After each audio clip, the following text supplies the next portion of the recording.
बहुत बहुत स्वागत है आपका इस नए एपिसोड में। मेरे साथ हैं अमित शर्मा, जिनके साथ मैं एक बार पहले गुफ्तगू कर चुका हूं। मुझे बहुत ज़्यादा याद नहीं, बट एक विजुअल याद है। आप स्विमिंग कर रहे थे कोई ऐसे नदी में, ऐसा फोटो देखा था मैंने आपका इंस्टाग्राम में, और एक लॉग लेके जा रहे थे। ऐसा वो टार्जन वाला फील आया था कि यार ये तो एलिमेंट्स के साथ जीने वाला बंदा है। जी जो मुझे याद है मैं कुछ कुछ बोलता हूँ, आप मुझे करेक्ट कर लीजिएगा। आपके आपके पास एक इंजीनियरिंग डिग्री थी, और आपके पास एक गुड़गांव साइड कोई अच्छी जगह में कोई जॉब था। जी और आपने वो बिल्डिंगें देख के सोचा कि भाई यहाँ जिंदगी काटी तो मैं मर जाऊंगा। जिया जी जाता है उससे पहले। जी और आपने डिसाइड किया कि you are going to live what is also the topic of this conversation, off the grid, जो मैं कहना चाहूंगा। जी तो am I correct in assuming the details? जी एकदम आप सही है। वंडरफुल। तो भाई, ऑफ द ग्रिड क्यों इतना सब चकाचौंध है? गुड़गांव बनाने में जितने पैसे और मेहनत लगी है, आपको क्या नहीं पसंद आया? Let's start there. हाँ, ये मतलब कि मुझे ही नहीं, जीवन के एक पड़ाव पे सबको वो पसंद नहीं आता है। सबको शांति और प्रकृति के करीब रहना अच्छा लगता है। तो शायद मुझे थोड़ा-सा पहले क्लिक हो गया। हम्म। तो ये कोई रॉकेट साइंस नहीं है। तो वो मेरी शुरुआत वहाँ से थी और थोड़ा-सा हमेशा से नेचर के साथ कनेक्टेड रहने के कारण ये होता था कि मज़ा नहीं आएगा यहाँ पे। और वो चकाचौंध लोगों को अच्छी लगती है, लेकिन मेरी आँखों में चुभती थी वो। तो हाँ, तो मुझे वो नेचुरल पत्तों का कलर, वो हरा, ये सब चीज़ बड़ी अच्छी लगती है। तो मुझे लगा कि नहीं भाई, अगर कुछ काम ही करना है तो उस दिशा में देखा जाए कि नेचर के करीब रह के थोड़ा स्वतंत्र हो के फ्रीडम के साथ आप लोग काम कर सकें, तो ऐसा कुछ। तो यही एक वजह थी और मुझे लगा मैं सूटेबल नहीं हूँ। क्योंकि ये भी होता है कि जब आप ज़बरदस्ती वगैरह कुछ ऐसा करने की कोशिश करते हो, तो अपना आप एक अच्छा बेहतर भी नहीं दे पाते हो और धीरे-धीरे आपके संबंध उस सेक्टर में धीरे-धीरे खराब होने भी शुरू होते हैं, मनमुटाव भी आता है। तो इससे पहले ही मेरा ये होता है कि भैया जयराम जी की मैं चलता हूँ। ज़्यादा दिक्कतें नहीं होंगी हमारे और आप में। हरी पत्तियों की तो दीवानी पूरी दुनिया है। तो ये अ, अगला सवाल एक्चुअली काफी गहरा है। जी। ऐसा अब मुझे, I think I been working for 30 years in advertising, at least, if not more. एक चीज बड़ी चुभी है बहुत बार कि यार पैसे कहाँ से आएंगे। अ, हुँ, आपकी जैसी सोच रखी है कभी कभी, और ऑन एंड ऑफ ब्रेक्स भी ली हैं, कुछ कुछ ऐसा काम भी किया है। वर्क हुँ, फ्रॉम होम तो मेरे सरकमस्टांसेस भी ऐसे थे, और मेरी अ, पसंदीदा वे ऑफ वर्किंग भी था कि मैं अपने टाइम पे काम करूं। हुँ, तो बिफोर कोविड ऐसा सीन था कि आप मुझे फोन करके शाम को काम कर दीजिए, काम दे दीजिए जो भी आपका है। मैं राइटर हूँ, तो मैं सुबह 7 बजे उठ के काम करता था। 7 बजे दुनिया में किसी को मेरे में इंटरेस्ट नहीं था। जी, तो मैं 1 घंटे में वो काम कर लेता था जो वैसे मेरे को 4-5 घंटे लगते थे। तो 7 से 8, 8:30 तक मैं काफी कुछ कवर कर लेता था, और मैं थोड़ी सुकून की जिंदगी थी। सवेरे जल्दी उठ पाता हूँ। पर ये लड़ाई कभी जल्दी गई नहीं कि पैसे कहाँ से आएंगे, और there is this fear, there is this doubt कि कैसे आगे बढ़ा जाए। तो ये कैसे आपने हल किया in such a young age, when money is a genuine requirement? मतलब ऐसा नहीं है कि शौकिया भाई उठे आज जॉब छोड़ दी, कल चलो देखते हैं क्या करते हैं। खाना तो जी, खाना है, कोई लाइट का बिल, कोई रेंट, कुछ तो कहीं भी रह जाओ, थोड़ा जी, तो जी। जरूरत होगी। तो how do you manage that, and उस बारे में सोच कैसे परिवर्तन लाया आपने? हाँ, तो इसको मैं थोड़ा-सा लंबा खींचूँगा क्योंकि ये बहुत ही ज़रूरी आपने सवाल पूछा है। और मैं इसलिए ज़रूरी इसको कहूँगा कि जो ज़्यादातर यंगस्टर्स हैं, जो आजकल जो ऐसा है, वो इस फैक्टर को छोड़ के बस मोटिवेट होके बस भागना शुरू कर देते हैं, चलो I want to live my life the way I want, but चीज़ें ऐसी नहीं होती हैं। आप जिस दुनिया में रह रहे हो, जिस सोसाइटी में रह रहे हो, वहाँ पे कुछ ज़रूरतें हैं। आप भोजन आपको चाहिए, ट्रांसपोर्ट के लिए आप जब जाएँगे तो उसमें पैसे लगेंगे या किराया लगेगा, ठीक है जी। आप लैपटॉप चलाना चाह रहे हो उसके लिए इलेक्ट्रिसिटी, इंटरनेट ये सारी चीज़ें। तो मेरा तो मतलब पहले से ही ये क्लियर रहता था कि देखिए पैसा कमाना है, ऐसा नहीं है कि पैसा नहीं कमाना है। जी। मैं तो हमेशा से मानता हूँ कि मैंने कुछ स्क्रिप्चर्स वगैरह बहुत अपनी पहले किताबें पढ़ी, मुझे आज भी बड़ा अच्छा लगता है किताबें वगैरह पढ़ना, तो उसमें हमेशा एक एक शब्द मुझे बहुत अच्छा क्लिक हुआ था कि आज तो लोग उसको पैसा या धन कहते हैं, लेकिन हमारे यहाँ पहले कहते थे तो पैसे या धन को लक्ष्मी कहते थे और लक्ष्मी एक ऊर्जा है। और जब आपके अंदर ऊर्जा होती है ना, तो आपके पास जीवन के बहुत सारे रास्ते खुल जाते हैं। और वो ऊर्जा मुझे चाहिए थी। उसके बिना तो भूखे पेट भजन ना होए। या तो फिर आप ऐसे ही कर लो। क्या करोगे? थोड़े बहुत पैसे होंगे, कुछ दिन इधर-उधर घूम फिर लिया, फिर आप वहीं पे आ जाओगे। तो मेरा हमेशा से, मेरा आज भी रहता है कि अगर मैं ये कह रहा हूँ कि मैं 3 महीने, 4 महीने अभी मैं ब्रेक पे हूँ या कुछ भी ऐसा करने जा रहा हूँ, तो मेरा बाकायदा पूरा प्लान होता है। और ये प्लान मतलब ऐसा नहीं कि बहुत ज़्यादा परेशान होके, नहीं। आप अपनी ज़रूरतों को समझो, कितना चाहिए आपको, कब तक चाहिए, क्या सारी चीज़ें हैं, उस हिसाब से आप चीज़ें करें और सच में आपको 10-12 चीज़ों में से 1-2 चीज़ ऐसी मिल जाती है जो कि आपकी ज़रूरतों को पूरा कर देगी। तो मेरा हमेशा से यही रहता है।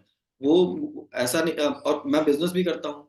मैं फ्रीलांस में टेक्निकल एडवाइज़र का काम भी करता हूँ। सो बहुत सारे मल्टीपल चीज़ें जो मेरी स्किल्स हैं, मैं उनसे अलग-अलग मतलब अपने आयाम बनाए हुए हैं मैंने कि वहाँ-वहाँ से मुझे थोड़ा-थोड़ा पैसा मिलेगा और मेरा काम हो जाएगा। तो मैं ऐसे सोचता हूँ और मुझे लगता है कि आज के यूथ को भी मैं यही कहना चाहूँगा कि आप मतलब इसे मोटिवेट होके भागना मत कीजिए। धन बहुत ज़रूरी है। उसके बारे में सोचना ज़रूरी है आपके लिए और मैं तो हमेशा कहता हूँ कि सात्विक धन कमाया जा सकता है, बड़े आराम से। आपको बिना उल्टा-सीधा काम किए भी दुनिया के बहुत सारे ऐसे काम हैं जिसमें आप अच्छा खासा पैसा कमा सकते हो। फाइनेंशियल एजुकेशन लो, सारी चीज़ें संभव हैं। तो मेरा ज़्यादातर तौर तरीका यही है कि मैं कहीं कह रहा हूँ कि मैं बड़ा हर्षोल्लास से इधर-उधर घूम रहा हूँ आवारगी, लेकिन आवारगी के पीछे एक छोटा-सा प्लान होता है। और अच्छा। अम, तो ठीक है। अभी ये बात तो समझ में आ गई कि आपने जिस पर्सपेक्टिव से लक्ष्मी को पूजा है और समझा है। और बहुत साल पहले मैंने एक लाइन पढ़ी थी, अगर काम को अपना नारायण बनाओगे तो लक्ष्मी पीछे आ जाएगी। जी, जी, ज़रूर। और बहुत जल्दी ही मेरे करियर में समझ में आया था, कोशिश रही है। शहरों में खर्च ज्यादा है, ये भी एक अंडरस्टैंडिंग है जो कभी कभी निकल नहीं पाते हम, या एड हॉक कई लोग डिप्रेशन में चले जाते हैं। ये साइकिल बहुत विशियस है। मैंने कभी फाइट करते करते कोई थक जाता है, कभी कभी फाइट से भाग जाता है, कभी कभी समझ ही नहीं पाता है। तो this balance is very necessary, ये मेरे बड़े जल्दी ही समझ आ गया था। जी, और लकीली सरकमस्टांसेस भी लाइफ के कुछ ऐसे रहे कि टाइम टू टाइम मैं ब्रेक लेते लेते अपने लिए भी कुछ जी पाया। जो ऊपर ऊपर से नेगेटिव सरकमस्टांसेस थे, मेरे लिए बहुत पॉजिटिव थे, क्योंकि मुझे वो जो ठहराव चाहिए था। अ, और लक्ष्मी माँ की बड़ी कृपा रही कि मैं घर से काम कर पाया और अच्छा कमा पाया। मगर सवाल आपसे मेरा दूसरा है यहाँ। Everybody may not have the same talent that we are talking of. So how does one find the balance? माने अभी कोई होगा जो अकाउंटेंसी करता है, जो टिपिकल टैली चलाता है, जो करता है, से फॉर एग्जांपल, ये तो नथिंग अगेंस्ट अकाउंटेंट्स, मैं जी। तो बहुत शुक्रगुजार हूँ उनका कि वो काम करते हैं जो मुझसे कभी ना हो पाएगा। जी, जी। मगर कोई ऐसा रोजमर्रा की जिंदगी वाला काम है, डू यू थिंक ये कहाँ पे आके रुकना चाहिए? वो भी एक इम्पोर्टेंट एस्पेक्ट है, क्योंकि यहाँ तो फिर दौड़े दौड़े चले जाओगे, अरे अच्छे पैसे मिल रहे हैं, मिल रहे हैं, मिल रहे हैं, फिर तुम भूल ही गए कि तुम्हारा ओरिजिनल प्लान क्या था। यहाँ तो तुम डिप्रेस हो जाओगे, यार मेरे से तो वो हो नहीं रहा है, मेरे मन में तो वो हिमालय में घर बना के बैठा हूँ मैं, ये छोटी जगह में ये करूंगा। Either way I sometimes think is not feasible. तो ये बारे में कुछ आपके ख्याल हैं, कुछ एक्सपीरियंसेस हैं जहाँ आपने देखा है कि ये बैलेंस फाइंड करने में थोड़ा टाइम लगता है, या क्या सोच होनी चाहिए? जी, ज़रूर। मैं जो चीजें अभी कहूंगा, मे भी मैं लोगों के हिसाब से मैं गलत भी हो सकता हूँ, लेकिन मेरा जहां तक मानना होता है कि मैं, ये जो आपने एक अकाउंटेंट की जॉब की, ये सारी चीजें की, आज मैंने एक चीज छोटी सी लिखी हुई थी कि जब तक हमें अपनी जरूरतें नहीं पता होंगी कि मुझे कितना चाहिए, तब तक तो आप भागते रहो। आप, आपके पास समय कभी नहीं है। फिर आप लगे रहो, कमाते रहो चीजें। आपको कहीं ना कहीं अपनी जरूरतें निर्धारित करनी पड़ेगी, और वो जरूरत की जो है वो शुरुआत होती है आपके भोजन से। अरे भाई, कितना खाना है, क्या खाना है, कम से कम इसको निर्धारित कर लो। कितने कपड़े पहनने, लोगों को तो यही नहीं पता है कि भैया हफ्ते में कपड़े कितने पहनने हैं। कर ही जाओ इकट्ठा, उसके लिए पैसा लगेगा, लगे रहो। घर, घर की बात है, लोगों को घर का नहीं पता है। एक घर ले लिया, अब मन में है कि और पैसे कमा तो लगे रहो भाई। अपनी जरूरतें आप जिस हिसाब से पैदा कर रहे हो, उस हिसाब से फिर पैसे लगेंगे, उस हिसाब से मेहनत लगेगी। समय तो 24 घंटे का ही होता है, साल में तो 365 ही दिन है। तो आप लगे रहो, या तो आप अपनी जरूरतें निर्धारित करो। मैं तो हमेशा यही कहता हूँ कि हमारी धरती खतरे में इसी कारण है कि लोग अपने विलासिता और उपभोक्तावाद में लगे हुए हैं, कि कस्टमर बने हुए हैं, खरीदते जाओ, खरीदोगे तो पैसे लगेंगे, पैसे लगेंगे तो कमाना पड़ेगा, तो लगे रहो, क्या दिक्कत है फिर। अब आपको बहुत बड़ी बिल्डिंग में रहना है तो उस बिल्डिंग के लिए कमाते रहो भैया। मुझे नहीं रहना, मुझे पता है कि मुझे एक फ्लोर का ही बढ़िया है। मुझे पता है कि जो 10 20 50 लाख लगेंगे, मुझे 10 15 साल में इतना हो जाएगा, बस बात खत्म। उसके बाद तो मैं आजाद हूँ, क्या दिक्कत है। कहीं ना कहीं तो मुझे रुकना पड़ेगा ना। आप नहीं तो आप मन, वैसे कहावत ही है कि मन के मते न चालिए, मन के मते न हो। मन तो आपको कहता रहेगा लगे रहो, लगे रहो। तो मेरा तो यही सिंपल सा है कि आप अपनी जरूरतें निर्धारित कर लीजिए, आपको समय सब कुछ मिलेगा, लेकिन पता होना चाहिए। बराबर।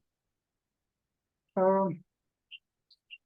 कुछ अभी पॉजिटिव और जो आपने नैसर्गिक अटेम्प्ट किए हैं बिजनेस करने के, या बिजनेस वर्ड मुझे पसंद नहीं आता उधर, जो भी मैं आपके बारे में जानता हूँ, आप कोशा नाम का एक इनिशिएटिव चलाते हैं।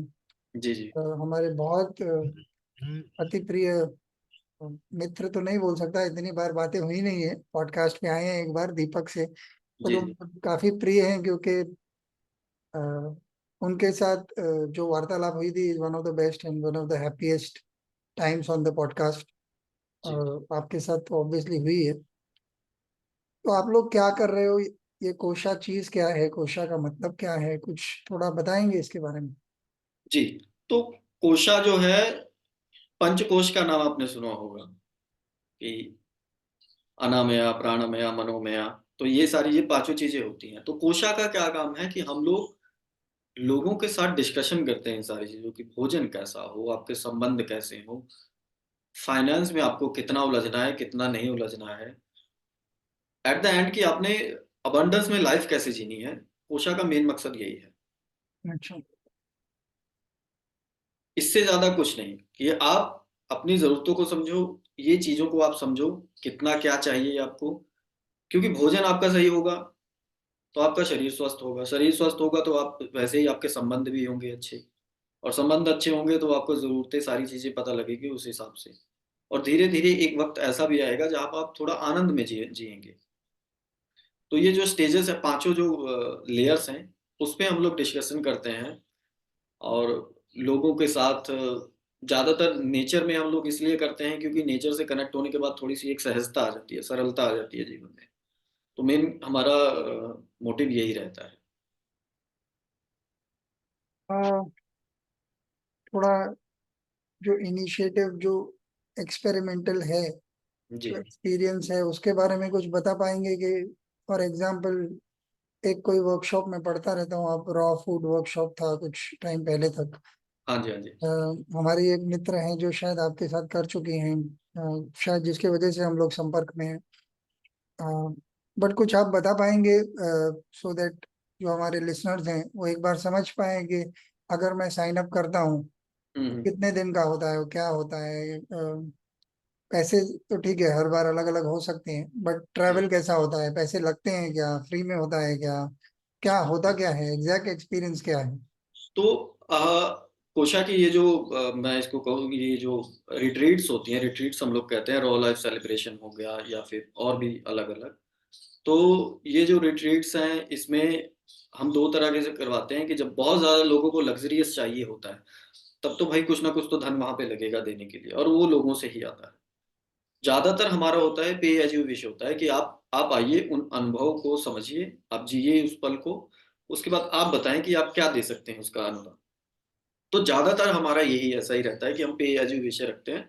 मिनिमम जो हमें जरूरतें चाहिए होती हैं रोजमर्रा के जीवन में, वो हमें कोई ना कोई एक अच्छी लोकेशन मिल जाती है। वहां पे लोगों को आने के लिए टिकट्स वगैरह का उनका खुद ही खर्च होता है। वहां आने के बाद रहने का, खाने का हम लोग कुछ नहीं मांगते उनसे, कोई ऐसी चीज नहीं होती है। सीधा होता है कि भैया आप अपने सहयोग, आप देख रहे हैं, आपको लगता है कि ये आपके काम की चीज है, आपको अच्छा लगा, तो आपको जो भी आपको सहयोग होता है वो दे सकते हैं। और जरूरी नहीं है कि वो धन भी हो सकता है। आपके पास जो स्किल है वो बाद में आप हमें उससे भी कुछ ना कुछ दे सकते हैं। तो एक हम लोग का एक ये तरीका है। और दूसरा वही जो मैंने आपको बताया, पैसे वाला, कि जब लग्जीरियस थोड़ी चीजें चाहिए होती हैं तो आपको, क्योंकि हमारी अपनी कोई प्रॉपर्टी है नहीं ऐसी कि हम लोगों ने रखी हुई, तो हम लोग और देश के अलग अलग हिस्सों में करना है, तो वैसी लोकेशंस वगैरह हम लोग फाइंड आउट करते हैं। हाँ, ये वाले एक्सपेरिमेंट में दिक्कतें कितनी आई और आपने कैसे उनको सॉल्व किया? दिक्कतें इन द सेंस कि लोग, सबसे पहले तो सबसे बड़ा होता है रॉ फूड, कि मतलब ये कच्चा भोजन खाएंगे कैसे और होता कैसे है। तो लकीली हमारे पास बहुत से ऐसे सहयोगी शुरुआत से ही जुड़ गए जो बेहतरीन रॉ फूड बनाते हैं। मतलब कच्चा भोजन आपको देख के लगेगा कि किसी 5 स्टार का मेन्यू देख रहे हैं आप, इतना हाँ। बेहतर वो लोग। आप उनके सामने गाजर रख दीजिए और चुकंदर रख दीजिए, आप देखिए कितना बेहतर सजा के आपको इतना बेहतर तरीके से वो रख दे देंगे। तो ये भोजन वाला सबसे बड़ी उन लोगों की प्रॉब्लम ये होती है कि प्रश्न भी होता है कि उनका कैसे हम लोग खाएंगे, क्योंकि जो रोज हम्म। आदमी सुबह उठ रहा है, चाय पी रहा है, बिस्किट खा रहा है, दोपहर को खा रहा है, रात को खा रहा है, और उनको कहीं पता लगे कि सिर्फ दिन में 2 बार मिलेगा, वो भी कच्चा भोजन मिलेगा। और उसमें एक दिक्कत ये भी आती है कि बॉडी एक समय पे डिटॉक्स भी करना शुरू कर देती है। जी। तो उसमें भी लोगों को मेंटली बहुत ही प्रिपेयर किया जाता है, उनके आसपास रहा जाता है, अच्छे से समझाया जाता है कि ये कोई बहुत बड़ी चीज नहीं है, आपको घबराने की, पैनिक करने की नहीं चाहिए। और वो 1-2 दिन का ही होता है, उसके बाद लोगों को खुद ही बड़ा मजा आने लग जाता है, शरीर हल्का महसूस होने लगता है, अच्छे विचार आने लग जाते हैं। ज्यादातर कई बार ये होता है कि जब संबंधों पे बात आती है तो वहां पे लोग थोड़ा सा ओपन होने से बचते भी हैं, और कई बार अ, बहुत ही अच्छी तरह से एक्सप्रेस भी करते हैं। तो कई बार लोगों के एक दूसरे के अंदर डाउट्स वगैरह जो रहते हैं, वो सारी चीजें यही होती हैं कि जब आप ऐसे भोजन और ऐसे इन्वायरमेंट में रहते हो ना, तो ये जो डर होता है कि अगर मैं अपने जीवन के ये पहलू खोल दूंगा तो क्या होगा। आप सच मानिए, वहां पे एक ऐसा ऑरा बन जाता है कि आपकी जो बातें होती हैं वो प्राइवेसी, वो हमेशा वैसी ही रहती हैं। और उसके बाद आपके साथ जो एक संबंध बनता है लोगों का वहां पे, क्योंकि अब नहीं पता होता है कि कौन क्या है। कोई बहुत बड़ा कॉर्पोरेट सेक्टर का होता है, कोई बिजनेसमैन होता है, कोई कुछ होता है। तो ओवरऑल लोगों का एक्सपीरियंस अच्छा रहता है। यही 2-3 चीजें हमें प्रॉब्लम आती हैं, ज्यादा कुछ नहीं। हम्म।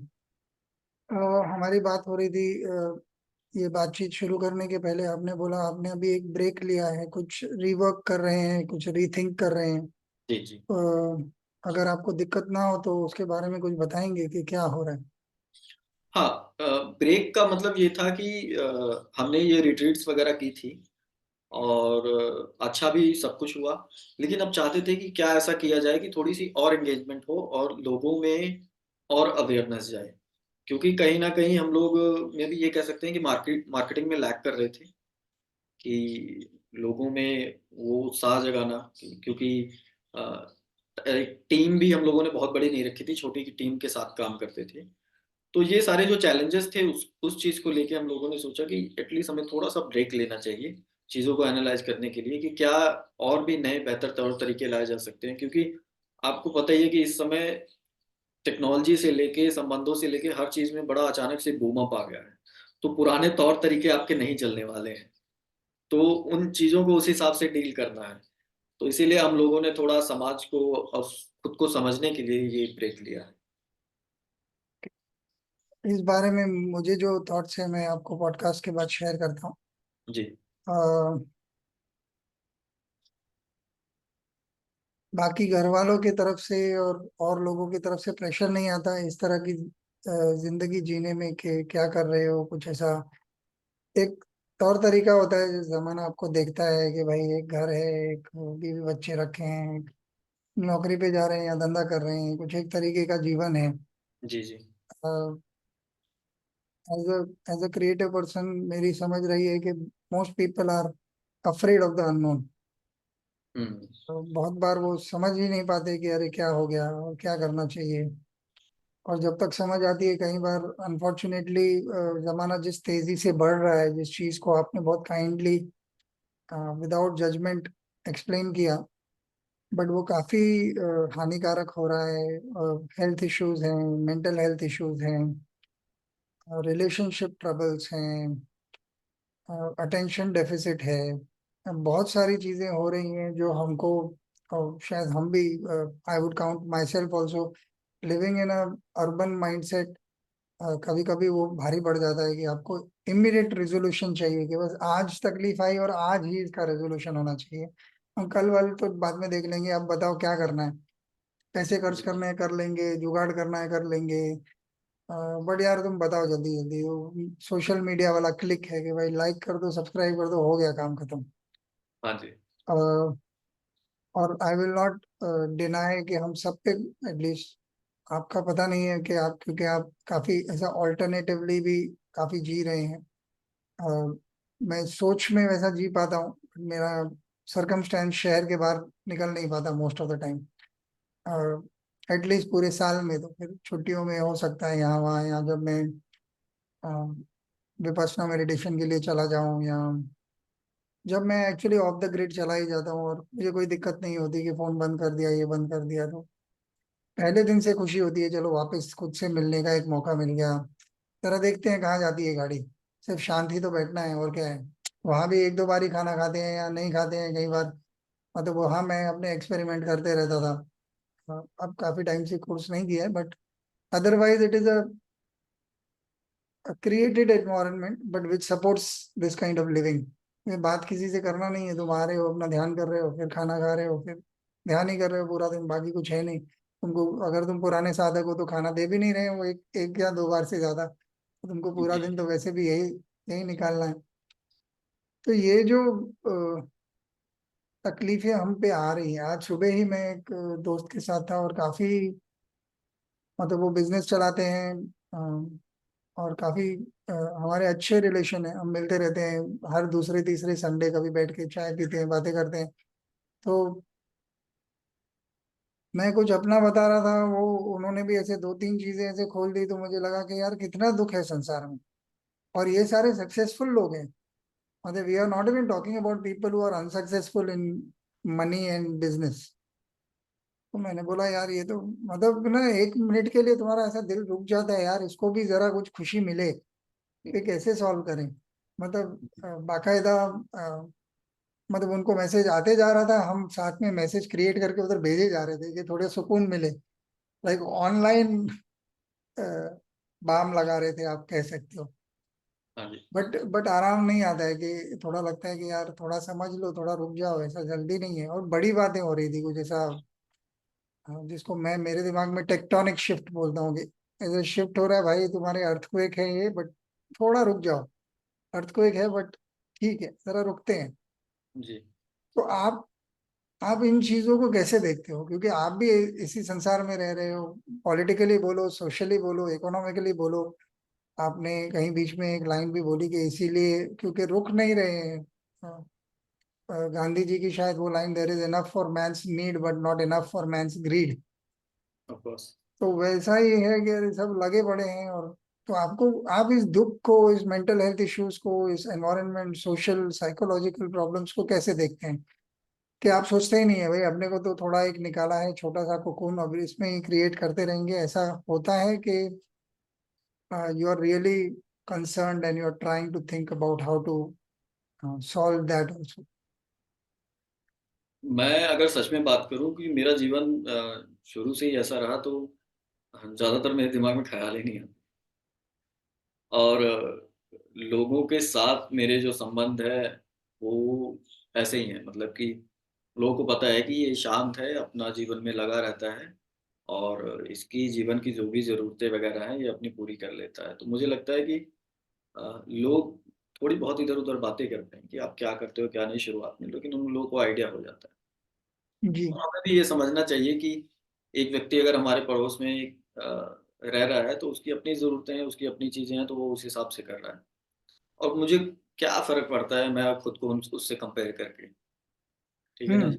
तो मेन मेन वही होता है कि आपका मन जब मानना शुरू कर जाए, आपकी ज़रूरतों से लेके हर चीज़ को, तो मैं इतना चिंता में रहता ही नहीं हूँ। मुझे कोई फ़र्क नहीं पड़ता कि मेरे आस-पास में कोई बड़ी गाड़ी जा रही है, बड़ा घर है, कोई कुछ नहीं है। मुझे मेरी हाँ। ज़रूरत पता है और दिमाग अब वैसे ही हो चुका है, तो मैं इसमें आपको बहुत कुछ ऐसी चीज़ तो नहीं बता सकता क्योंकि लोग अब उतना ज़्यादा सवाल भी नहीं करते हैं, क्योंकि लोगों की अपनी खुद की इतनी परेशानियाँ हैं, वो क्या ही हमसे पूछेंगे। हम्म। और हाँ, ये ज़रूर होता है कि लोग अगर पूछते हैं तो कभी क्या, कैसे, तो उसमें जो भी अपने जीवन के अनुभव होते हैं, वो साझा किए जाते हैं। मिला-जुला के वही है कि ज़्यादा तो हमें काम करना है अपने मन के ऊपर ही। और ये एक प्रैक्टिस नहीं कह सकता हूँ, ये जीवन जीने की कला होती है कि आप जीते रहें थोड़ी-सी। और बहुत बार मुझे लगता है कि आजकल के यंगस्टर्स में जो ज़्यादातर प्रॉब्लम्स वगैरह आती है कि हम लोग रिबेलियन बड़ी जल्दी हो जाते हैं चीज़ों को लेके। और इस रिबेलियन मैं इसलिए कह रहा हूँ कि मैंने देखा है कि समाज में रहते हुए ना, समाज की कुछ ज़िम्मेदारियाँ होती हैं जी, आप उससे भाग नहीं सकते हो, ठीक है? फिर अपना माथा फोड़ते रहो। अब जैसे ही एक छोटी-सी आपको चीज़ बताता हूँ कि जी। भारत के जो पहले गुरुकुल वगैरह थे, उसको आज अगर कोई बच्चे को कहा जाए कि आप भैया गुरुकुल में पढ़ना है किसी ने, पेरेंट्स सोचना शुरू कर देंगे, अरे यार ये तो अध्यात्म में मतलब खत्म कहानी इसकी। लेकिन सच्चाई ये है कि गुरुकुल में शिक्षा देने के बाद होता ये था कि 90% जो लोग होते थे, उनको सभी को सांसारिक जीवन में ही भेजा जाता था। और 10% वो लोग होते थे, उनसे पूछा जाता है, क्या समाज में आपको देने के लिए आपके पास कुछ है, जिससे समाज का कल्याण हो पाए? अगर नहीं है, तो आप जाइए संसारिक जीवन अपना जिए। और वो सांसारिक जीवन कैसा होता था? सांसारिक जीवन वही है कि आपके माता-पिता होंगे, आपके भाई-बहन होंगे, आप शादियाँ होंगी, बच्चे होंगे, सब कुछ होंगे। और ये छोटी-छोटी ये ज़िम्मेदारियाँ हैं और लोगों को ये समझना पड़ेगा। ये इसको टैबू जो बना के रखा हुआ है ना आजकल, इन सब चीज़ों से भागना। आप पहले प्रकृति का नियम तो समझ लीजिए, प्रकृति का अगर नियम हम लोग समझने के लिए आगे ही नहीं आ रहे हैं, उससे लड़ने की कोशिश कर रहे हैं, तो आप शरीर से लेके मन तक में दुखी दुखी रहेंगे। सबसे पहले हमें प्रकृति के नियम समझने पड़ेंगे। अब जैसे मैं ही हूँ, मैं जो जो भी कार्य कर रहा हूँ, उसमें ये हो सकता है कि मुझे अ अ, सामाजिक और पारिवारिक तौर पे कुछ ऐसे सवाल-जवाब हो सकते हैं। लेकिन मैं इतना समझ गया हूँ कि मेरे पिता के साथ मेरा क्या संबंध होना चाहिए। मैं भारतीय परंपरा के हिसाब से कह रहा हूँ, जैसा हम लोग यहाँ पे रहते हैं। मेरे गाँव की भी एक अलग परंपरा है, मैं जिस शहर में रहता हूँ वहाँ से। मेरे पिता के साथ मेरा क्या संबंध होना चाहिए। मैं उनके साथ वैसा बिहेव नहीं करूँगा कि जैसे मैंने देख लिया टीवी पे, वो लोग ऐसे करते हैं, ना मैं उनसे ऐसी बात करूँगा। और ये जब आप एक बुद्धि के स्तर पे पहुँच जाओगे, तो आपको चीज़ों से धीरे-धीरे पता लगनी शुरू हो जाती है। बहन के साथ मेरा क्या रिश्ता है, माँ के साथ कैसा है, कैसे हमारे जो समाज है, जो आस-पास है, कैसे उनसे प्रेमपूर्वक संबंध से रहते। ज़रूरी नहीं है कि आपका पैसे से ही आदान-प्रदान से काम चले। आप अच्छी बात बोल के उनके साथ संबंध, उनके सुख-दुःख में रहिए। तो ये कोई बहुत बड़ी चीज़ नहीं है और ये समाज का एक ताना-बाना पहले से रह चुका है। इसको बदलने में थोड़ा-सा समय लगेगा। टेक्नोलॉज़ी बदल रही है, आपकी ज़रूरतें घर घर के अंदर की ज़रूरतें वो बदल रही हैं, लेकिन आपका जो मन है और आपका जो समाज है, वो वही अभी भी वही है। तो कम से कम आपको थोड़ा-सा फ़र्क समझना पड़ेगा। परिवार में और एक गाड़ी में। गाड़ी आपकी नई हो सकती है, लेकिन परिवार नहीं हो सकता है। परिवार के माता-पिता जो हैं, उनका संबंध आपके साथ स्नेह का, प्रेम का, करुणा का, ये सारा मतलब समझना पड़ेगा चीज़ों को। और इतनी बड़ी बात नहीं है, एक समय पे आके बहुत अच्छा आपको लगेगा। ये सब भी प्रकृति का हिस्सा है और बहुत अच्छे हैं। जितना मुझे एक गुलाब के फूल से प्यार होता है, उतना मुझे अपने परिवार वालों से प्यार है। कोई दिक्कत नहीं है। चीज़ें आराम से स्मूथली चल रही हैं। अ, मानसिक परेशानियों की जब बात की जाए, तो ज़्यादातर जो हर बार मतलब मैं तो फाइनेंस को बहुत बड़ा इश्यू समझता हूँ समाज में। ज़्यादातर मुझे लगता है कि जो उनकी मानसिक प्रॉब्लम्स हैं या फिर सोसाइटल प्रॉब्लम्स हैं, वो सारी पैसे से ही जुड़ी होती हैं ज़्यादातर। ओ। आप कभी भी क्योंकि हमारा ये एक्सपीरियंस रहा है। हम जब भी रिट्रीट्स वगैरह करते हैं, तो उसमें सभी चीज़ों को तो ठीक है, पिताजी से विवाद है, उनसे विवाद है, ये सारी चीज़ें हैं। लेकिन उसकी जब जड़ पूछी जाती है, तो पता लगता है कि जैसे मैंने कहा कि ना नौजवान आजकल मोटिवेट होके भाग के इधर-उधर कुछ करने लग जाते हैं, क्योंकि माता-पिता और समाज की वो ज़िम्मेदारियाँ निभा ही नहीं रहे हैं। भाग रहे हैं, समाज की भी उनसे खटपट चल रही है, परिवार की भी खटपट चल रही है। और मैं कहता हूँ भैया इतनी छोटी-सी चीज़ है, सारा जीवन उसमें थोड़ी आप मैं कहता हूँ कि 8 घंटे लोग काम कर रहे हैं, आप 6 घंटे काम करो, बाकी 2 घंटे और बाकी जो मज़े करो यार अपने हिसाब से ज़िंदगी जियो। लेकिन वो जो 6 घंटे हो गए वो परिवार समाज की जो ज़रूरतें हैं, आप मैनिपुलेट करना सीखिए। मुझे लगता है कि मैं मैनिपुलेट करता हूँ एक तरह से ये सारी चीज़ों को, क्योंकि मैं ज़िंदगी जैसी जीनी है वो तो मैं जी ही रहा हूँ। इन लोगों को भी साथ में चलो ठीक है, आ जाओ, आपको भी ये चीज़ें अच्छी लग रही है, ठीक है, मैं कर देता हूँ, कोई दिक्कत नहीं है। जब आप विचारों से एकदम खुले हो जाओगे तो फिर ये सारी चीज़ें मुझे लगता है कि प्रॉब्लम नहीं होती है। ऐसा मेरे साथ तो ऐसा ही है, मुझे कोई दिक्कत नहीं है। परिवार की ज़रूरतें हैं वो भी पूरी कर रहा हूँ, अपनी जो ज़रूरतें हैं वो भी पूरी कर रहा हूँ, समाज की जो ज़रूरतें हैं वो भी पूरी कर रहा हूँ। जहाँ तक मुझसे हो सकता है, कहीं थोड़ा बहुत ऊपर-नीचे हो सकता है, लेकिन मुझे लगता है कि इससे ज़्यादा कोई प्रॉब्लम नहीं है। अब एक प्रोवोकेटिव क्वेश्चन है यहाँ पे। जी, अ, जिनकी बात मैं कर रहा था कुछ टाइम पहले कि सुबह बात हो रही थी, ऑब्वियसली अगर हम ऑनलाइन सजेशन और बाम दे रहे हैं तो इमीडिएट दुख है और जी, बड़ा दुख है, तो इसीलिए अभी का अभी चाहिए, अभी का अभी सजेशन चाहिए। अगर कोई अगर आपको कहे आपको तो बड़ा कोई दुख आया ही नहीं, आपको क्या पता है कि कैसे जीते हैं और क्या तकलीफें हैं दुनिया में। माता जी ठीक है, पिताजी ठीक है, सारी चीजें चल रही है, घर भी चल रहा है। सपोज घर वालों का नीड 5 लाख रुपया पर महीना है और आप बोले मैं तो 50 हजार देके तो ठीक ही काम कर रहा हूँ, मेरा तो चल रहा है, उनका भी चल रहा है, और हुँ, मेरे से इतना बन रहा है और मैं अपना सामाजिक रोल ऐसा समझ रहा हूँ। जी, जरूरी नहीं कि लड़ रहे हैं, हुँ, but you have come to because आप जवान हैं, आपकी डिसीजन ज्यादा चलती है। जी, मतलब क्योंकि मैं 20-22 से ही काफी बहुत ही over thinking kind of person, over thinking तो नहीं बोल रहा हूँ, ओवर सेंसिटिव पर्सन रहा हूँ मैं। समझने की कोशिश करता हूँ कि माता पिता की क्या जरूरत है, मेरी क्या जरूरत है, मैं कैसे पूरा कर सकता हूँ, मेरी अपनी लाइफस्टाइल मुझे कैसे चाहिए, मुझे क्या करना है। तो मैंने देखा है कि कई बार there are little conflicts which are needed conflicts, माने ऐसा नहीं है कि लड़ाई है कुछ बड़ी, बट माता पिता को भी मन है कि चलो हमको ये 4 धाम यात्रा करनी है, ये एग्जाम्पल बता रहा हूँ। उसके लिए जब 1.5 लाख रुपए का खर्चा है, क्योंकि ये पैकेज यहाँ से यहाँ जाता है, बड़ा उनको आराम से रखता है, उनकी उम्र में ये मुझे लग रहा है कि ठीक है। अब मैं बोलूंगा मैं तो 50 हजार दे रहा हूँ, तुम तुम्हारा देख लो, पेंशन के पैसे निकालो या तुम देख लो, मुझे तो नहीं पता। ये एक छोटे दुख की बात कर रहा हूँ, बड़े दुख तो ऐसा हो सकते हैं कि भाई किसी को आजकल बीमारियां बहुत बड़ी बड़ी हैं, जिनके नाम बहुत बड़े बड़े हैं। बहुत दुख है संसार में, बहुत दुख है, और ऐसी ऐसी बातें सुनने मिलती है कि बहुत बहुत करुणा जागती है कि नहीं, ये नहीं होना चाहिए किसी के साथ। तो ऐसा कुछ हो तो फिर कैसे ये साधारण जीवन जिया जा सकता है जिसकी बात आप कर रहे हैं। इसके बारे में आपका क्या जवाब होगा? मेरे पास है कुछ इसके आंसर मेरे मन में, मुझे कोई पूछे तो मेरे मन में कुछ आंसर है, बट मैं आप नहीं हूँ, और आप जो जीवन जी रहे हैं और जिस एज ग्रुप में जी रहे हैं वो बहुत ही सराहनीय है। तो ये जी, कैसे पॉसिबल है? अगर ये प्रॉब्लम्स हैं किसी के पास तो वो कैसा उठ के बोलेगा कि यार ठीक है, मेरे पास इतनी सी पगार है या इतना सा पैसा आ रहा है बस है, और मैं बाकी I will want to contribute to the betterment of a society, because the society can't be independent of the family. आपने जो बताया कि अपने साथ ठीक रहो, अपने घर वालों के साथ ठीक रहो, अपने खाने पीने में ठीक रहो, अपने समाज के साथ ठीक रहो, उसके रूल्स तौर तरीकों के साथ ठीक रहो। अभी कभी कभी ये सारी चीजें अपने आप में इतनी इजीली मैशअप नहीं होती है। कभी कभी हो भी जाती है, आपके केस में हो रही है जिस तरह आप बता रहे हैं, बट अगर मैं बोलूं अरे आपने तो जिंदगी देखी नहीं यार, बड़ा दुख आता है तो क्या करोगे, तो आपका क्या जवाब होगा? With all due respect to your life, ऐसा नहीं कि मुझे सब पता है आपके बारे में। जी। तो ऐसा नहीं है जैसे मैंने बताया कि लास्ट टाइम शायद 1 साल हो गया होगा हमारा इंटरव्यू लास्ट टाइम। 1 साल से ज्यादा हुआ होगा शायद। अभी मेरी उम्र जो है लगभग 29 साल की है। जी। 4 साल पहले मेरी माताजी का देहांत हो गया। ओह। अब दुःख की बात की जाए तो मैं ऐसा व्यक्ति था जो अपनी माँ से बहुत ज़्यादा अटैच था, लेकिन वो चली गई और आज तक मानिए कि मैं अपने पिताजी के साथ अकेले रहता हूँ। मैं और मुझे बहुत खुशी होती है कि मैं बाकी लड़कों की तरह जॉब वगैरह के बहुत सारे ऑफ़र्स मुझे सब कुछ मिलता है। मैं जा सकता था बाहर, एक अच्छे पैसे कमा सकता था। लेकिन मुझे पता था कि फ़िलहाल मेरे जीवन में मेरे पिताजी हैं, मेरी 2 बहनें हैं जिनकी शादी हो चुकी है और मेरा एक छोटा-सा समाज है। और सबसे बड़ी बात मेरे जो पिताजी हैं उनसे ज़्यादा ज़रूरी अभी कुछ नहीं है। वो पैसा भी शायद उतना नहीं है। पिछले 4 साल से ये 5वां साल है।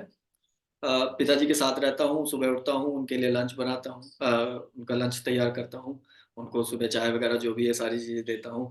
दिन के घर के जितने भी काम काज हैं वो निपटाता हूँ, उसके बाद टेबल पे बैठ के अपने काम वगैरह करता हूँ। मेरे पास एक छोटा सा डॉगी है, मेरे घर में हम लोग 3 ही हैं, मैं, मेरे पिताजी और एक कुत्ता है बस। हम्म। तो आप सोचिए कि अगर मैं समाज में ये बातें मेरे रिश्तेदारों को पता है, उनको बहुत दुख होता है इस चीज़ का, कि बताओ ये जवान लड़का है, घर पे खाना बनाता है, पिताजी का ध्यान रखता है, बड़े कष्ट में रहते हैं। लेकिन मुझे कभी कष्ट नहीं हुआ। मुझे लगता है कि भगवान ने मुझे कितनी अच्छी ज़िम्मेदारी दी। मुझे बड़ा मज़ा आता है पिताजी को खाना बनाना, और मुझे खाना बनाना तो मेरे लिए मेडिटेशन का एक काम है। मतलब मुझे लगता है कि तो और जहाँ तक बात रही दुःख की माताजी के, तो मैं हमेशा से यही कहूँगा कि देखिए, ना जन्म आपके हाथ में है, ना मृत्यु आपके हाथ में है। और मुझे तो कई बार ऐसा लगता है कि मेरी माताजी जहाँ भी हैं, कम से कम इस धरती से तो बेहतर ही होंगी। यहाँ पे इतना कचरा फैल चुका है, तो कम से कम बहुत अच्छी जगह है। लोग यहाँ पे इतने परेशान हैं। तो एक संतुष्टि भी होती है कि ठीक है, क्योंकि मृत्यु पर किसी का ज़ोर नहीं है। और अब इसके बाद रही कि परिवार में जो धन की आप बात कर रहे हो कि अचानक इतने पैसे की ये सारी चीज़ें ज़रूरती होती है। मैं पहले भी कहूँगा कि देखिए, जब व्यक्ति जिस सोसाइटी में रह रहा होता है, जिस समाज में रह रहा होता है, वैसी उसकी ज़रूरतें भी पैदा होती हैं, और वैसे ही उसके धन की जो कमाने की क्षमता भी होती है, वैसे ही पैदा होती है। आप देखिए, किसी एक छोटी-सी झुग्गी में कोई व्यक्ति रह रहा है, तो उसका जो समाज है, उसकी जो ज़रूरतें हैं, वो उसी हिसाब से होंगी, और उसके पैसे उतने उतने पैसे कमाने का उसका ज़रिया भी वैसे ही निकलेगा। आप देखिए कि अगर मैं जिस सोसाइटी में रह रहा हूँ, मेरी ज़रूरत और मुझे पैसे कमाने का, मेरी शिक्षा का एक बड़ा वैसा ही एक सिस्टम सा बना हुआ है। अपने आप ही वो चीज़ें हो जाती हैं। तो कभी भी आपके ऊपर से अगर चीज़ें जा रही हैं, अचानक से ऐसी चीज़ें आ रही हैं, दैट मीन्स कि आप या तो दूसरों के जीवन में बहुत ज़्यादा एंटर कर रहे हो, तब आपको इतनी ज़्यादा दिक्कतें आ रही हैं, या फिर आप अपने जिस जिस सिचुएशन में हो, उससे अचानक ही उठने की कोशिश कर रहे हो। तो आप हालात से अगर अचानक से ही लड़ना कोशिश करोगे, फिर तो चीज़ें आपको फाइनेंशियल प्रॉब्लम आएँगी। अब आपको पता है कि आपकी तनख्वाह जो है 20,000 रुपए है। आपका एक दोस्त 2 लाख रुपए कमा रहा है। उसने 50 लाख रुपए का घर ले लिया। तो ठीक है, आप भी जूझो जाओ, हो गई प्रॉब्लम आपकी। दोस्त है, वो घूम रहा है कहीं अच्छी जगह, विदेश में घूम रहा है। आपने अपनी ज़रूरतें वैसे ही पैदा कर दी। तो ये प्रॉब्लम्स आती हैं। अब जहाँ बात रही कि थोड़ी-सी अगर मैं अपने हिसाब से बात करूँ तो मेरे और पिताजी में थोड़ा-सी अंडरस्टैंडिंग ऐसी है कि हम लोगों ने जैसे ये है कि हम लोग को हमारी ज़रूरतें पता है, और उस हिसाब से हम लोग काम करके अपना वो कर लेते हैं। दूसरे या किसी बाहरी व्यक्ति से इतना इन्फ्लुएंस नहीं होते हम लोग। मूलभूत ज़रूरतें हैं, ऐसा नहीं है कि हमारे पास एक एक अच्छा-सा मूलभूत ज़रूरतों वाला घर है, और हम लोग बड़े खुशी से उसमें रहते हैं। जी जी। तो मुझे पर्सनली ऐसा लगता है कि जब आप अपने अचानक से चीज़ों से आगे जाने की कोशिश करते हो, अचानक से बहुत ज़्यादा धन कमाने की कोशिश करते हो, अचानक से बहुत ज़्यादा सुख लेने की कोशिश करते हो, तो आपके जीवन में परेशानियाँ आएँगी। आप उसके लिए तैयार रहिए। अचानक से हर जो भी चीज़ आप लेने की कोशिश करोगे, उसकी कीमत आपको चुकानी पड़ेगी। अचानक वर्ड क्यों यूज कर रहे हैं? अचानक का मतलब यही है कि लोगों में ना, जैसे यही चीज़ें कहते हैं कि सोशल मीडिया इतना हावी हो चुका है, और सोशल मीडिया की इतनी ज़्यादा ताकत हो गई है कि लोगों में विलासिता विलासिता का मतलब ये है कि ज़रूरतें जो हैं लोगों की, इतनी ज़्यादा हो गई हैं कि उनकी पॉकेट से ज़्यादा है वो। मैं कहता हूँ कि आपके पास 20,000 रुपए हैं, तो आपको क्यों एप्पल का फ़ोन 1.5 लाख रुपए का चाहिए? आप अपनी जेब देखिए ना, और वो क्या आपके जीवन में क्या बदलाव ला देगा? तो ठीक है, आप जाके लीजिए ईएमआई पे। आप अपनी ज़रूरतें समझिए ना। और मैंने देखा है कि ये सुख बीमा बहुत अजीब-सा होता है। मतलब आप कभी भी कोशिश कीजिए, आपने देखा भी होगा, किसी बच्चे से भी पूछ लीजिए, उसको कोई टॉय बहुत अच्छा-सा चाहिए, वो देखता रहेगा, निहारता रहेगा, और जिस दिन उसको मिल जाएगा ना, 2 दिन बाद उसकी वो खत्म, उसकी इंटरेस्ट खत्म है। हम्म। तो आप करेक्ट। सोचिए कि मुझे मर्सिडीज़ गाड़ी लेनी है, मैंने 20 साल उसके लिए मेहनत की, और मुझे पता लगा 20 दिन बाद मेरा मतलब 20 साल पहले जैसी मेरी मनोस्थिति थी वैसी, मतलब मैं पागल हूँ यार, 20 साल लगा दिया इस ऐसी चीज़ के लिए।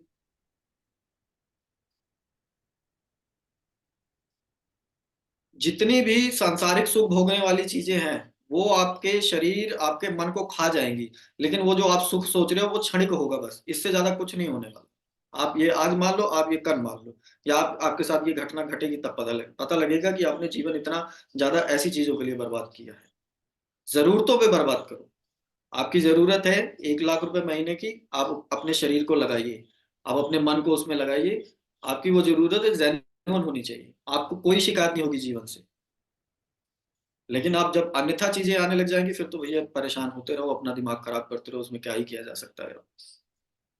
मैं तो कभी भी, मैं अब बात करता हूँ कि मेरे पास पैसे भी होते हैं, मैंने कभी भी ये देखा कि मैं 10,000 से ऊपर का फोन ही नहीं लेता हूँ। मुझे पता है ये टेक्नोलॉजी ये बदलती रहेगी, ये लोग लुभावने विज्ञापन, और मैं क्या करूंगा 150 मेगापिक्सल का कैमरा लेके फोन में, क्या जरूरत है? क्या मैं बहुत बड़ा फोटोग्राफर बनने वाला हूँ 1 लाख का फोन लेके? फोन वही आएगा, मैसेजिंग वही आएगी। मेरी जरूरत है, ठीक है, मुझे इतना इतना चाहिए, मेरा फोन हैंग नहीं होना चाहिए, मुझे ये जरूरतें चाहिए, 10,000 के फोन में मुझे मिल जाती है आराम से। और हर साल ये फोन आ रहे हैं, मतलब हर महीने आप नए नए फोन लॉन्च हो रहे हैं। मैं क्यों पैसे इसमें फालतू का बर्बाद करूं? मुझे गाड़ी चाहिए, मैं देखूंगा कि भैया मेरी मेरी जरूरत इसमें पूरी हो रही है, मैं उस हिसाब से गाड़ी लूंगा। मैं कभी ब्रांड और दिखावे में नहीं जाऊंगा, मैं घर पर का भी मेरा मन, मेरी स्थिति ऐसी है, मेरे मन की स्थिति भी ऐसी है, मुझे नहीं दिखाना है लोगों को। और वैसे और जितनी जरूरतें हैं उस हिसाब से काम करता हूँ और मेरी चीजें आराम से चल रही हैं। मैं अपने आप को कभी परेशान करने वाला नहीं हूँ अचानक वाली चीजों में। तो अचानक शब्द मैं इसीलिए इस्तेमाल कर रहा था। और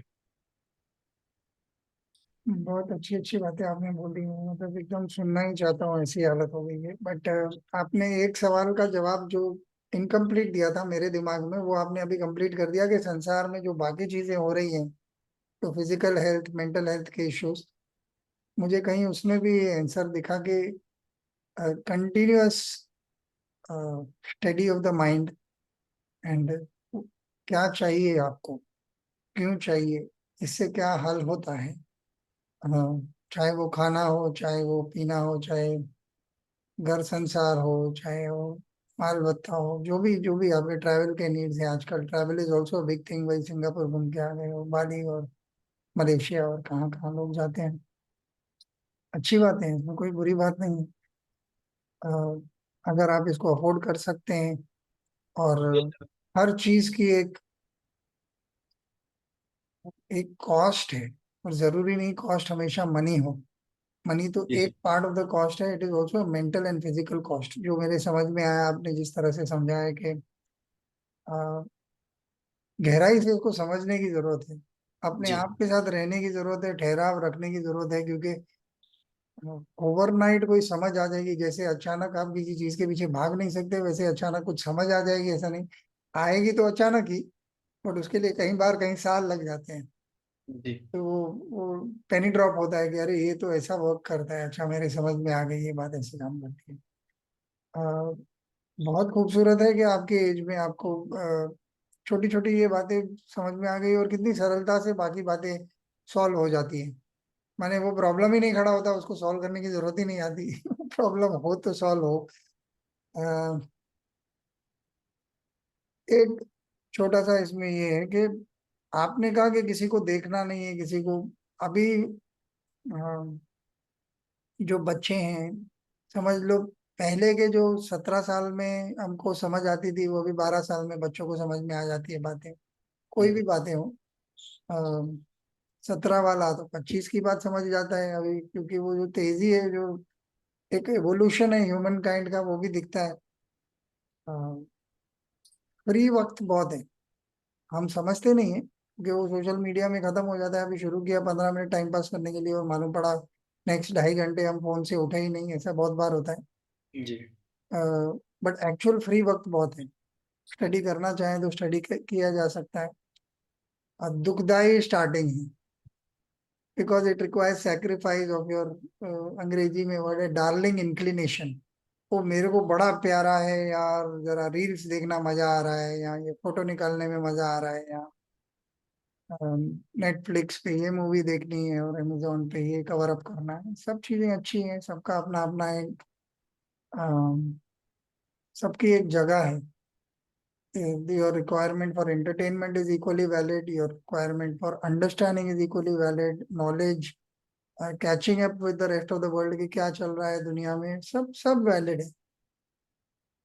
ऐसी अ, परिस्थिति में ये बस कैसे डिसाइड किया जाए? आपने तो बहुत सरलता से बोल दिया, बट शहरों में या जहाँ देखे, जहाँ होर्डिंग है, जहाँ न्यूज़पेपर उठाएं, जहाँ टीवी उठाएं, जहाँ फोन उठाएं, फोन इतना सा है, उसके कोने कोने में ऐड भरी पड़ी है कि ये ले लो तो ये हो जाएगा, वो ले लो, व्हाट्सएप चलाओ तो नीचे आपकी स्पेलिंग करेक्ट होके मिल जाती है। एज अ राइटर तो मुझे बड़ा दुख होता है कई बार। कभी कुछ तो मेहनत करने दो हमको, सोचने जी दो कि इसकी स्पेलिंग क्या है, वो भी रेडीमेड होके आ जाती है, सारी चीजें हैं। जिसकी वजह से स्पेलिंग्स खराब हो रही हैं अभी। ये तो बहुत छोटी बात है, but I am giving you an example of how it is immediately affecting our knowledge base. या कोई चीज को, अरे फटाफट ये करो, मेरी बच्ची है 15-16 साल की, वो आके बता दी ऐसे ऐसे करो, देखो कैसा फटाफट हो गया ये। कोई तकलीफ आती है तो गूगल को पूछ लो भाई। और कई बार मैं सोचता हूँ, मुझे ऐसा क्यों नहीं थॉट आता कि गूगल को पूछ लो। हम तो गूगल पे, मतलब हम तो थैंकफुल है जेन्युइनली, क्योंकि जब नया नया राइटर बना था तो 15 मैगजीन लेके आनी पड़ती थी। अगर आपने मेरे को फैशन ब्रांड पे काम करने बोला, 15 मैगजीन लेके उसमें एक एक पेज पढ़ो, एक एक कि कैसा होगा, अच्छा ऐसा किया तो कैसा होगा, ऐसा होगा तो ये विजुअल कैसा होगा, इसको काट के रखते हैं रेफरेंस, जरा उसको देखते हैं, जरा ये कलर स्कीम देख, हर चीज को माइन्यूटली स्टडी करना पड़ता था। जी क्योंकि अगर मैं आपके पास क्लाइंट आप हो मेरे, तो मैं आता हूँ तो मुझे वो सब जवाब होने चाहिए कि क्यों ये, और कुछ क्यों नहीं, या आपकी पत्नी ने बोला वो वाला आइडिया क्यों नहीं अच्छा है। हम्म, अब ऐसा कुछ है ही नहीं, अब तो डालो गूगल में तो रेडीमेड गूगल, अब तो उसके आगे चैट जीपीटी आ गया, वो तो लिख देता है मेरे लिए। हाँ जी हाँ जी। अ, तो ये बस कैसे आएगा? आपने ये जो माइंडसेट प्रिपेयर किया है, जिसकी आपने बात की कि मैं संतुष्ट हूँ। अरे संतुष्ट हूँ इतना आसान थोड़ी है। बाहर तो गाड़ियां घूम रही है, बाहर तो चकाचौंध बहुत ही स्ट्रांग है, उसकी एडवर्टाइजिंग बहुत स्ट्रांग है। हाँ जी और every person, one person like Amit, I will find tens of thousands of people who are not Amit and who don't want to be Amit. And they जी are my friends, and they are my colleagues, and they are my cousins, and they are my brothers and sisters, and they are my family, and they are my friends. तो पूरा समाज मेरे को ऐसा मिल रहा है, तो मैं आपसे देख के कैसे सीखूं बस करना? ये क्या प्रोसेस है? यहाँ कोई प्रोसेस है कि ऐसे बस गॉड्स ब्लेसिंग है, हो गया भाई ठीक है, वरना अभी निपटो उससे, हम क्या करें? तो ये एक आखिरी क्वेश्चन है मेरी तरफ से कि प्रोसेस क्या है अमित की सरलता का? जी। तो प्रोसेस की बात जहाँ तक समझी जाए तो देखिए ये आपने बहुत सही बात की कि ये अचानक से नहीं होता है कि कोई गॉड की तरफ से कोई कुछ नहीं आएगा। तो मैं थोड़ा-सा प्रिविलेज ये मानता हूँ कि जो मेरे मित्र थे शुरुआती दौर पे, वो मेरा आस-पास जो था वो बड़ा सहयोगी रहा अच्छा। और थोड़ा मेरे अंदर चीज़ों को लेके सजगता और संवेदना है और ख़ास करके प्रकृति के लिए।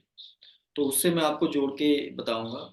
मैं क्या करता हूँ कि अभी ये जो आप एड्स वग़ैरह ये सारी चीज़ें कर रहे हो, हम्म। मैं सुपरमार्केट में चला जाता हूँ। मैं डी-मार्ट वग़ैरह किसी ऐसे ही मॉल वग़ैरह में चला जाता हूँ और इतना प्रिपेयर किया है कि लेना कुछ नहीं है, देखना है अच्छा। बस। अच्छा। पूरा घूमूँगा और मेरे जो साथ वाले होंगे वो गारंटी है, क्योंकि उन लोगों ने ऐसा मॉडल ही बना के रखा है कि मजाल है आप एक चीज़ ना ले लो। और मैं चीज़ों को निहारते रहता हूँ, देखता रहता हूँ, ठीक है, आप अपना जोड़ लगाओ, मैं अपना जोड़ लगाता हूँ। मैं एक चैलेंज की तरह जाता हूँ वहाँ पे। ओके। देखता हूँ कि आप मुझे क्या क्या खरीदवा सकते हो। और बहुत बार ऐसा हुआ है कि नहीं खरीदता हूँ मैं चीज़ें, मैं वहाँ पे खड़े होके सोचता हूँ कि सच में इसकी ज़रूरत है कि नहीं। अब ये लोग कहेंगे कि हर जगह ऐसे सोचूँगा क्यों? मेरी प्रकृति के प्रति संवेदना इसलिए ये है कि आप अपने जीवन में जितनी चीज़ें का उपभोग कर रहे हो, जितनी चीज़ें यूज़ कर रहे हो, खरीद रहे हो, पहन रहे हो, खा रहे हो, सबकी उसकी कीमत हमारी धरती चुका रही है। ये जो हमेशा हम लोग लगे रहते हैं ना कि सेव अर्थ ये सारी चीज़ें, ये हम लोग को समझना पड़ेगा। मेरे खाने से लेके, मेरे पहनने से लेके, मेरे चलने से लेके सब चीज़। आपके कपड़ों तक की कॉस्ट जो है हमारी धरती चुका रही है। आपका खाना जो है, ये सारी चीज़ें। आप कब इन सब चीजों में, ये जो बैनर लेके हमेशा खड़े हो जाना, एक बड़ा बहुत बड़ा मुशायरा कर देना, सड़कों पे घूम लेना कि सेव अर्थ, सरकारों से हम लोग सोच रहे हैं। सरकारें कुछ नहीं कर रही हैं, आपकी जरूरतें हैं, सरकारें पैदा कर रही हैं। आपको लग्जरी गाड़ी चाहिए, वो देगी। आप ये बताइए कि किसी भी व्यक्ति के जीवन में सुपर कार का क्या योगदान हो सकता है। मैं उसे बुरा नहीं कह रहा हूँ, होता होगा। एक व्यक्तिगत तौर पे कह रहा हूँ कि मैं, क्या योगदान हो सकता है, मुझे मेरे जीवन में योगदान नहीं दिखता है। स्टेटस हो सकता है, स्टेटस के अलावा उसका मेरे जीवन में योगदान नहीं है। मैं दो तरीकों से इसको देखता हूँ। और आजकल के मैंने ये भी देखा है कि आपने बड़ी अच्छी बात की कि बच्चों को सब कुछ बड़ा जल्दी जल्दी पता लग गया है। देखिए जी, टेक्नोलॉजी बच्चों को बड़ी जल्दी पता लग गई है, लेकिन सामाजिक परिस्थितियां उनसे दूर हो गए हैं बच्चे। उतनी वेदना संवेदना नहीं है हम्म। उनका, प्रकृति के प्रति उतना सद्भाव नहीं रहा। ये टेक्नोलॉजिकल जो विकास हो रहा है, ठीक है, अच्छी। आप बच्चों से देखिए, ऐसी बातें करके देखिए, उसमें वो फिसड्डी हो चुके हैं, खत्म। तो थोड़ी बहुत चीजें बची हुई थी। इसीलिए ये जो जनरेशन जो, क्या ये जेड चल रही है, जी, कौन सी जनरेशन इसको कहा जाता है? पता नहीं, हम भी ऐसे ही ऐसी चल रही होगी। हाँ, मोस्ट डिप्रेस्ड जनरेशन है ये। क्यों? कारण यही है कि इन लोगों को ऐसे परोस दी गई हैं सारी चीजें। इन्होंने 90 के दशक से पहले माता पिता का वो नहीं देखा है कि कितनी मजबूरियों से वो लोग कैसे अपने देश को आजाद करवाए, या फिर किस परिस्थितियों में आए। वो गरीबी, वो भोजन, वो सारी चीजें नहीं देखी इन लोगों ने। वो गांव में राशन की लाइनों में खड़े होके वो कैसे, आप ये समझिए कि गेहूं लेने के लिए एक समय बड़ा सोर्स लगाया जाता था गांव में। बाजरा, ये सारी चीजें खाते थे कि भैया प्रधान से कहवा दो कि 2 किलो गेहूं मिल जाए मुझे। ऐसी कोई चीजें है ही नहीं है। ना इन्होंने बहुत बड़ा कोई डिजास्टर देखा है इस दुनिया में। तो सारी चीजें सौंप के मिल चुकी हैं। तो ये जनरेशन वैसी ही है, इससे आप क्यों उम्मीद कर रहे हो? आज के लोगों में, जो माता पिता में एक जो गैप बढ़ा है, कारण इसका यही है कि 1990 के दशक से लेके आज तक में टेक्नोलॉजिकल जो विकास हुआ है और संबंधों में जो विकास हुआ है, वो पिछले 200-300 साल में इतना तेजी से नहीं हुआ था। आप देखिए, उठा के देखिए, टेक्निकल टेक्नोलॉजी को लेके 1990 से लेके आज तक का देखिए, इतना खतरनाक चेंज हुआ है। इसीलिए देखिए, आपको जनरेशन गैप आ गया पूरे माता पिता में। उनको लगता है कि ये अनपढ़ है, बेकार है, इन लोगों को कुछ नहीं पता। तो ये सारी चीजें हैं। और ये सारी चीजें, अब मुझे नहीं पता, मेरे पास नहीं है सॉल्यूशन इसका कि कैसे इन लोगों को बताना चाहिए कि नहीं। लेकिन हाँ, माता पिता स्वयं प्रयास कर सकते हैं इसमें, इन सब चीजों को लेके। तभी जाके ये चीजें ऐसी होंगी। क्योंकि अब जैसे मैं हूं, मैं अपनी बात करूं, मैं पिताजी से अपने एक तो उम्र होती है ना कि जब कुछ भी मांगना होता है, ठीक है, बिना सोचे समझे मांग लेते हैं। लेकिन जब थोड़ी सी हम लोग 12, 13, 14 साल में पहुंचते हैं, हमने अपना समाज देखा, हमने वो कथाएं पढ़ी, वो कविताएं सुनी, वो सारी चीजें देखी। पिता से अननेसेसरी चीजें मांगते हुए 100 बार सोचते थे। ये नहीं कि मुझे कहीं से भी लाके दो, मुझे नहीं पता, वो रोहित है उसके पास ये है, मैं लेके आऊंगा। तो ये सारी समझ गायब हो रही है। टेक्नोलॉजी में तो बस बिंदास एकदम, वो पता नहीं क्या क्या बना देंगे, आपको कुछ पता ही नहीं है। लेकिन ये संबंधों का क्या करेंगे जी? मानवीय संबंध जो होते हैं वो तो वैसे ही रहते हैं। प्रेम का मतलब प्रेम ही होता है जी, करुणा का मतलब करुणा ही होता है। आप इसका विकास क्या करेंगे? क्या दुख छोटा बड़ा हो सकता है? दुख तो दुख ही है। तो इज द आंसर नो? कि कुछ कुछ चीजों को ना बोला जाए, जैसे आपने डीमार्ट का हाँ, एग्जांपल दिया। मुझे याद है मुल्कराज आनंद जी का एक कहानी थी उनकी टेक्स्ट बुक में हमारे स्कूल में। वो बच्चा माँ बाप के साथ मेले पे जाता है, और जैसे ही मेला देखता है माँ और बाप दोनों को भूल जाता है, और हर एक जगह पे जाता है। वो जादू वाला शो भी देखता है, वो मैरी गो राउंड भी देखता है, और यहाँ ये खाने की चीज मिलती है वहाँ। वो करते करते करते शाम हो जाती है, तब तक उसको मम्मी डैडी याद नहीं। अब जैसे एक एक तंबू की लाइट बंद होना चालू होती है, तो उसको सडनली याद आता है मैं तो आया मम्मी डैडी के साथ था, वो कहाँ पर है। और रोता है और उसको फिर मिल जाता है, और वो कहानी के जो अंडरलाइंग सेंटिमेंट थे कि हम संसार में गुम हो जाते हैं और भगवान को भूल जाते हैं, ऐसा कुछ हमको बताया गया था तब। और अब तो खैर मेरी समझ अलग है, और मैं भगवान वर्ड को भी कुछ अलग तरीके से देखता हूँ, प्रकृति को अलग तरीके से देखता हूँ, निसर्ग को बहुत बहुत हमारा हिस्सा है और हम उसका हिस्सा है, और उसको दोनों को अलग ही नहीं किया जा सकता, वो दिखता है कई बार। एज अ पेरेंट मैंने ना बोलने की कोशिश की है और बहुत बार बोली है, बट एक चीज मैंने लाने की कोशिश की है कि रिस्पेक्ट कर दिया है। तो जो चेंज है जनरेशन का, मेरे तरफ से मेरी समझ है, जो मेरे माँ बाप ने नहीं किया होगा कि मुझे बिठा के समझाया होगा कि नहीं क्यों बोला जा रहा है, और तब तो हमको बस एक एक ही इसमें नो समझ में आ जाता था, ज्यादा मेहनत थी नहीं।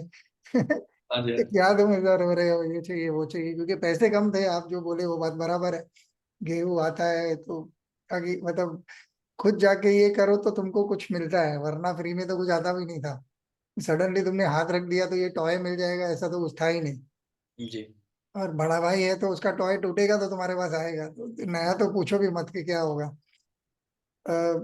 हैविंग सेड दैट, मैंने सोचा है कि एक परिवर्तन जो मैं लाना चाहा हूँ कि ये जो नॉलेज मिलती है बच्चों को, उस चीज का रिस्पेक्ट किया जाए। Of course. क्योंकि हम वो रिस्पेक्ट नहीं कर रहे हैं कि the times and lives have changed.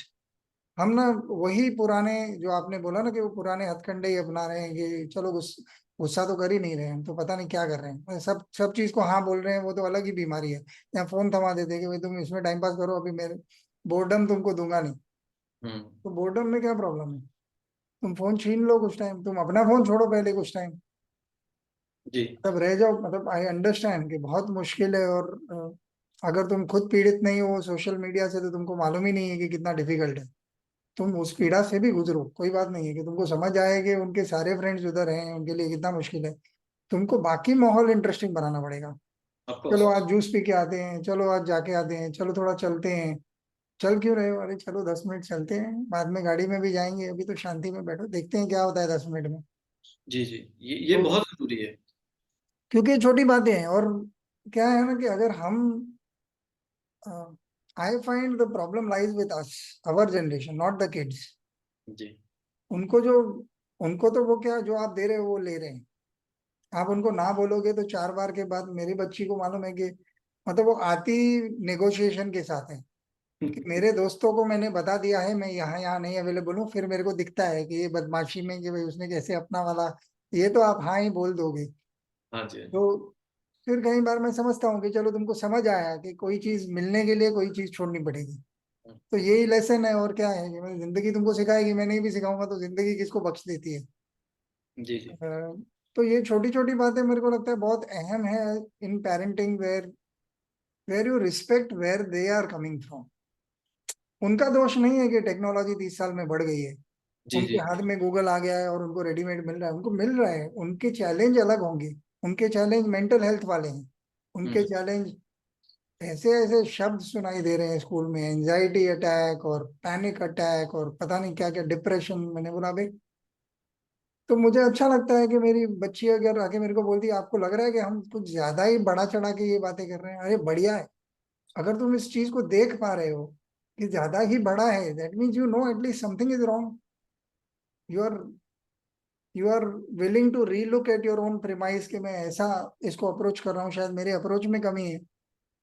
सही गलत ठीक है, कभी तुम गलत भी हो जाओगे, कभी सही हो जाओगे, कभी एज अ पेरेंट मैं गलत होऊंगा, सही होऊंगा, बट बैलेंस तो आना शुरू हो, रिस्पेक्ट तो आना शुरू हो, और आपको इक्वल होना पड़ेगा, बिकॉज टेक्नोलॉजी ने वो डेमोक्रेसी लेकर आए हैं, आपके हाथ में नहीं है। आपने जो संसार की पहले बात की वो बहुत ही सर आंखों पर, बट अभी वो गले से उतारा नहीं जा सकता, you have to earn it now. पहले जी, अर्न इट का था ही नहीं, वो पिताजी है तो आपको सुनना है, there is no discussion on the matter. तुम क्या बोल रहे हो, पिताजी से ऐसे बात था, प्रॉब्लम सॉल्व। अब वैसा नहीं है, आपको दोस्ती में करना पड़ता है, बट आप उसको करना तो वही है, सिर्फ मेथोडोलॉजी बदल सकते हैं, प्रोसेस प्रोसीजर नेगोशिएशन सारी चीजें उनको बिठा के पूछो आपको क्या लगता है। और डालो ऐसे क्वेश्चन जिनके आंसर नहीं है। और बहुत बहुत अच्छी बात आपने की, और मैं इसमें ये भी कहना चाहूंगा कि अ, माता आजकल की जो जनरेशन है उनके लिए ना, हम लोगों के लिए थोड़ा और बहुत सारी चीजें जरूरी हो सकती हैं, लेकिन सबसे जरूरी आजकल की जनरेशन के लिए उनके पेरेंट्स है। पेरेंट्स के अलावा वो किसी को कुछ समझते नहीं है। और मुझे लगता है ना कि पेरेंट्स को वक्त देना पड़ेगा उनको, उनके साथ बैठें, उनके साथ बात करें। वो तरीका तो आपने सही कहा कि वो हमारे यहाँ तो बस दूर से ही दिखा दूं क्या एक वो समझ जाता था। हाँ लेकिन बच्चों को समय देना पड़ेगा जी, आपको बिना वजह बैठना पड़ेगा उनके साथ। मैं कहता हूँ कि आप अपने बेटी या बेटे के साथ तालाब है वहां चले जाओ, पैर लटका के बैठे रहो, बस देखते रहो इधर उधर चीजें। आप नहीं बात कर रहे हो लेकिन आपकी कॉन्शियस बात करेगी। हाँ। जरूरी नहीं चीज है, और माता पिता को समय देना पड़ेगा जी। ये अगर ये छोड़ देंगे तो फिर ये डिप्रेशन एंजाइटी इसीलिए आती है क्योंकि वो, एक तो टेक्नोलॉजी जो है वो तो चलो दिमाग के लिए हावी हो ही रही है, स्कूल कॉलेजेस में भी वही हाल है। अब घर पे आने के बाद अगर पिता से वो स्नेह ना मिले, वो माता से वो सारी चीजें ना मिले, अब उनको ज्यादा जरूरत है। हमारे वक्त पे उतना ज्यादा नहीं होता था। बराबर। उनको ये होता है कि पापा आए ही ना, उनके आने से पहले सो ही जाऊं। बराबर। नहीं तो पिटाई होगी, लेकिन नहीं। अब बच्चों को ये है कि पिताजी आए, उनके साथ खेलें, चार बातें करें। अगर वो जवान है तो उसके साथ टेबल पे बैठे कुछ इधर उधर की बातें करें। तो ये माता पिता को करना पड़ेगा। अगर यहाँ से अगर वो लोग चूक रहे हैं तो अगर नहीं ध्यान देंगे तो फिर वही है जो होना है, वो चीजें सामने आएंगी तो आप फेस करना पड़ेगा। हाँ, बहुत बहुत शुक्रिया। ये किसी तरह ना ये एक जादू है पॉडकास्ट का। मुझे लगता है कि जहाँ से कन्वर्सेशन शुरू होती है ना, वो काइंड ऑफ एक ऐसा गोल प्रॉपर बन के आता है कि कैसा संसार चाहिए, कैसी बातें चाहिए, कैसा प्रोसेसेस चाहिए, जी एक दूसरे की इज्जत कैसे करनी चाहिए। यहाँ जो वैल्यू मिली है, जो असल धन है हमारा, ऐसा तो चाहिए ही चाहिए। जो आपने बोली वो बात तो है, मतलब it is not either or, it is both. जी जी एंड है और वो चाहिए ही चाहिए। बट ये भी चाहिए, मतलब you need to sit with each other and evolve humanly. मतलब आप और मैं अभी ये बात कर रहे हैं, चाहे टेक्नोलॉजी यूज करें, we can not be debunking technology की बकवास ही है। अ, तो यूज कर रहे हैं, बट क्या कर रहे हैं इसका, एक दूसरे से कैसी बातें कर रहे हैं, क्या कॉन्शियसनेस रेज करने की कोशिश कर रहे हैं, क्या बातें इंपॉर्टेंट है ऐसा बताने की कोशिश कर रहे हैं। तो बहुत बहुत शुक्रिया अमित, एंड लाइक ऑलवेज बहुत एंजॉय किया मैंने ये कन्वर्सेशन, और चाहूंगा कि अ, अब दीपक को भी एक दिन मुझे ढूंढ के निकालना पड़ेगा कि भाई आ जाइए और कुछ बातें बताइए उनके नजरिए से। जी जी I wish you all the best. Podcast के बाद जरा बात करते हैं, जो कुछ आपने बातें बोली जो मेरी समझ में आती है एज एन एडवर्टाइजिंग पर्सन, जी जी मैं कुछ कुछ आपको बोलता हूँ, देखिए कैसा होता है। जी जी बहरहाल जरूर। Thank you so much, I see you soon. ठीक है। बाय।